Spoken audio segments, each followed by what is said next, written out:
Assalomu alaykum azizlar, efirda Texno xabar. ChatGPT Turu 5 sun'iy intellekti tajribada ishtirok etgan 73% odamni o'zining haqiqiy inson ekaniga ishontira olgan. Kaliforniya universiteti olimlari keng ko'lamli tadqiqotlar o'tkazib, sun'iy intellekt odamni aldashni o'rganib olganini ma'lum qildi. ChatGPT Turu 5 Turing testi 73% ishtirokchining o'zining inson ekanligiga ishontira olgan. Unda 4 ta sun'iy intellekt tizimi va 284 kishi ishtirok etdi.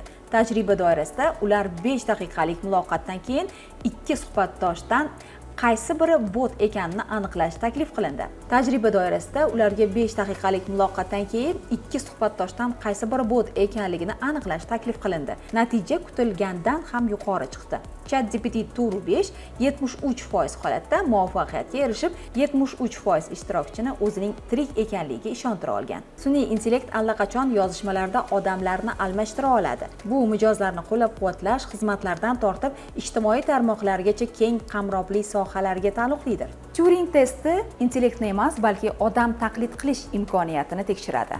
Bizda hozircha shular, salomat bo'ling.